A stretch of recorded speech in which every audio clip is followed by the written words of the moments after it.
मुझे मेरे गांव में जाके लोगों ने कह दिया कि ये रवीश नहीं, इनका नाम रवीशुद्दीन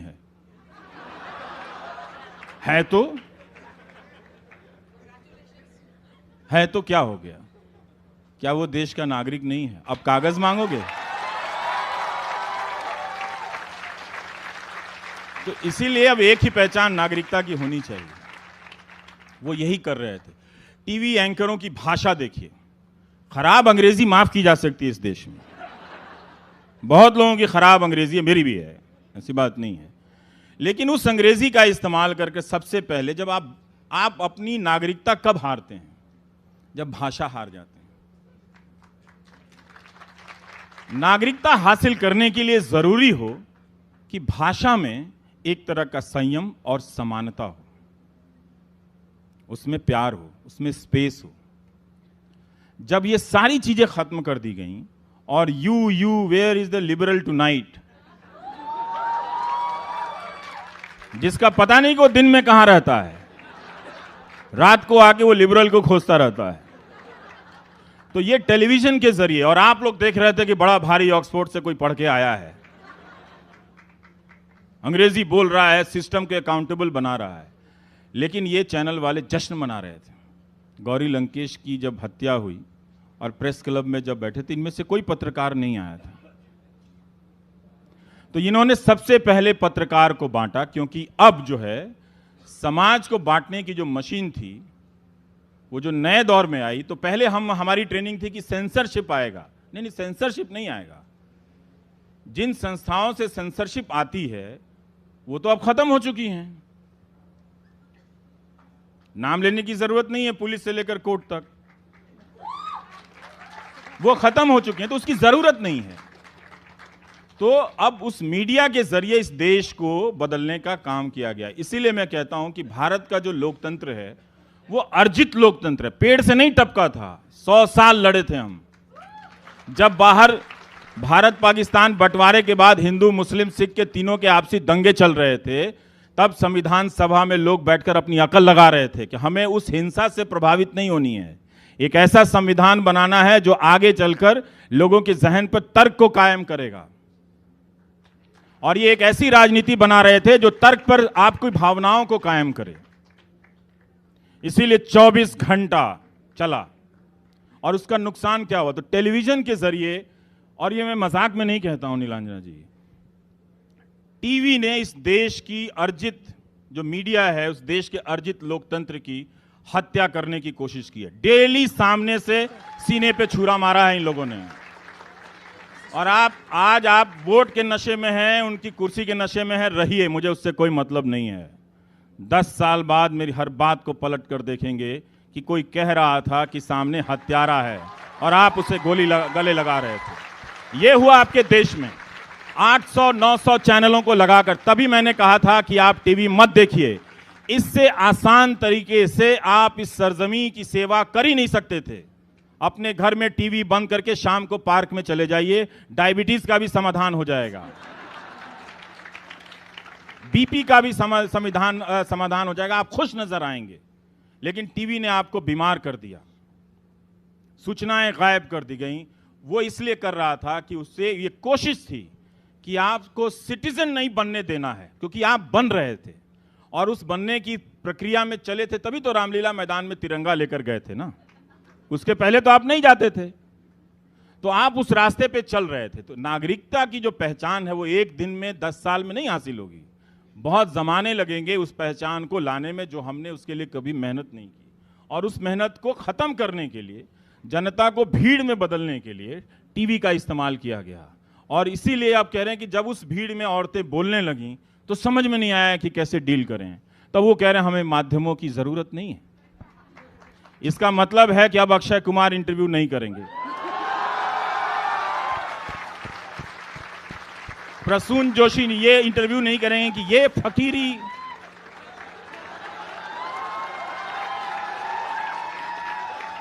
Where did you get this, boss? That fakiri is amazing. Nobody got this, and you found it, fakiri. Oh my God, my. Here we are sitting in London. and we found fakiri. Let's have fakiri tonight. Let's hit the floor, let's dance. We have got the fakiri. ये उस गायक ने लिखा जिसको पैसे और शोहरत की कमी नहीं थी। बिकता वही है जिसका खजाना ज्यादा भरा रहता है।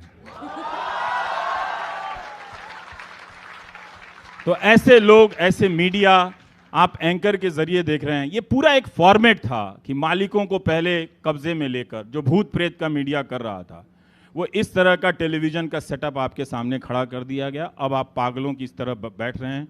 आपको ना ये देश पहचाना जा रहा है, ना लोग पहचाने जा रहे हैं। लग रहा है कि सामने वाला आ जाएगा, तू मार देगा, वो व्हाट्सएप में लिख दिया है मत निकलो, लगता है वहां पे तुम्हें मारने आ जाएंगे। हर जगह ये मारने की फोर्स स्टेशन है क्या? ये रैपिड एक्शन फोर्स बना रखा है क्या आपने? जब हर जगह जाके कहीं पीट दीजिए। देखिए इसका नुकसान क्या हो रहा था, आप समझ नहीं रहे थे इस बात को। जब अलवर में पहलू खान को मारा गया और जब बुलंदशहर में सुबोध सिंह को मारा गया, तो सिंपल हिसाब हिंदू मुसलमान में ही समझा देता हूं। 2 लोगों को मारने के लिए 100 हिंदू परिवारों के लोग गए थे। जिन हिंदू परिवारों को हिंदुत्व के नाम पे आप आगे ले जा रहे थे, उन्हें बनाना था डॉक्टर, नौजवानों को बनाने लगे आप क्या? पहलू खान, तबरेज, सुबोध कुमार सिंह का हत्यारा। तो आपके घरों के बच्चे हत्यारे में ना बदलें, इसलिए बोलने आया था कि इसको बंद कर दो। इसके बगैर भी आप उन्हें पसंद कर सकते हैं बिल्कुल, और आपको अच्छा लगेगा पसंद करके। क्योंकि जब भी ये बात होती है, एक फोन आता है, बोलने से क्या होगा, इस बार उन्हें 400 सीट आ जाएगी, 545 आ जाए, उससे क्या होगा? हम उनके सीटों को हराने के लिए नहीं बोल रहे हैं। हम अभी भी नहीं बोल रहे हैं कि आप उनसे दूर चले जाइए। मैं सिर्फ बोल रहा हूं कि ये जो चीज है हिंदू मुसलमान की, वो अब बहुत हो गया, इसको अब दूर कीजिए। यहां से नहीं चल सकता इस देश में। अब या हमारे घर के लड़के बर्बाद हो जाएंगे, आपके ही घर के लड़के बर्बाद होंगे। जो दिन भर व्हाट्सएप पे चलेगा, उसको लगेगा कि एंटाइटलमेंट मेरा इतना है कि सड़क पर 5 रुपए की लड़ाई में कोई अमर किसी अकबर को मार आएगा। जिस अमर को आपने बहुत प्यार से बड़ा किया होगा, अच्छा बेटा बनेगा, वो हत्यारा बनकर किसी दिन घर लौटेगा। पुलिस और टीवी तो बचा लेगी उसको, लेकिन आपको भी जानकर अच्छा नहीं लगेगा कि आपका बेटा हत्यारा हो गया है। इसलिए बहुत जरूरी था कि ये सामने से बोल दो। माने या ना माने, ये आपकी मर्जी है। आप जिसको 400 सीट देना है, 800 सीट देनी है, आप देते रहिए। आपका प्यार है, आपका दिल है, आप जानो। लेकिन आप इस दुकानदारी को बंद करो। अभी आप इसको तुरंत, इसको इस साल, इस महीने इसको अब बंद कर देनी चाहिए। कितना लड़ेंगे हम किससे? हमने 84 भी देखे, हमने 2002 भी देखे, हमने भागलपुर भी देखे। अब हम और नहीं देखना चाहते। छोड़ दो ना, जो हो गया सो हो गया।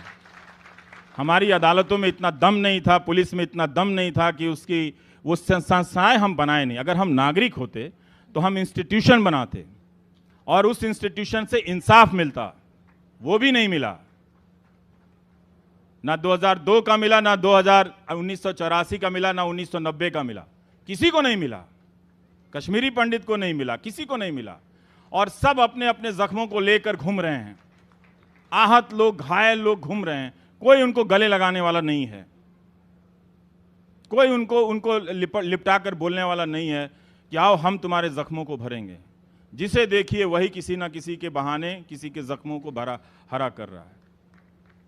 मत होने दीजिए, वरना बसंत के कई मौसम में गुजर जाएंगे, आपको लगेगा कि ये सूखा इतना लंबा क्यों चल गया। आपकी जिंदगी के अच्छे साल चले जाएंगे, अच्छी रात, अच्छी शाम चली जाएगी, आपकी अच्छी सुबह चली जाएगी। उन्हीं से कहिएगा इस बार जब आएंगे, हमने तुम्हारे 25 लाख के कपड़े देखे थे, अब प्लीज अब आप कपड़े मत पहचानो, छोड़ दो। अब छोड़ दो। आप हमारा वोट चाहिए ना, हम देते हैं वोट आपको, लो वोट, लेकिन बदले में चोट मत दो किसी को मत दो कि किसी को तकलीफ हो जाए। आपको सिर्फ मुसलमान नजर आया उन लड़कियों में जो अकेली बड़बड़ा रही हैं, इस मुल्क से बात कर रही हैं, कविताएं लिख रही हैं, नज़में लिख रही हैं। ये हालत आप किसी को कर सकते हैं कि वो बैठ के बड़बड़ाने लगे? और उन नज़्मों, कविताओं और शायर शेरों से बात करने लगे अपने मुल्क से, अपने हमवतनों से। शर्म आनी चाहिए। ये हाल कर दिया गया है लोगों ने। तो ये होना था, क्योंकि मैं देख रहा था कि इसकी मंजिल वहां तक है। अब वो नफरत उस मंजिल पर पहुंचती हुई नजर आ रही है, वो उससे आगे भी जाएगी। अगर आप अब भी अपनी कुर्सियों से नहीं उठे, वो नफरत आपके घरों तक भी आने वाली है। याद रखिएगा, एक पहलू को मारने के लिए दर्जनों हिंदू लड़कों को हत्या का साझीदार बनाया था। इतना सा अगर आप हिसाब समझ लेंगे, आप इस नफरत के खिलाफ खड़े हो जाएंगे। आपका ही रिश्तेदार होगा, आपका ही कोई बेटा होगा, कोई हो सकता है ना। सुबोध कुमार सिंह को, पुलिस को देखिए कितनी गर्मी से बातें हो रही हैं आजकल पुलिस की यूपी में। उनके अपने पुलिस इंस्पेक्टर को, ईमानदार पुलिस इंस्पेक्टर को घेर के मार दिया भीड़ ने। उसका इंसाफ आज तक नहीं हुआ। दिल्ली पुलिस की डीएसपी को आप डीसीपी को आप जरा जाके देख लीजिए 30 हजारी कोर्ट में क्या हुआ। मालूम नहीं जो रिवॉल्वर गायब हुई थी, जो पिस्टल, वो मिली कि नहीं मिली। तब किसी ने गर्मी नहीं दिखाई थी। वकील पुलिस वालों को मार रहे थे, तब किसी ने गर्मी नहीं दिखाई दी थी। हम ही बात कर रहे थे। हफ्ता हफ्ता दिन अदालतें बंद रही थी इसी दिल्ली में, तब किसी को ट्रैफिक जैम नजर नहीं आया था। लेकिन अब अलग अलग, चूंकि आपको सिखा दिया गया कपड़े से पहचानना, इसीलिए आपको कपड़ा नजर आ रहा है।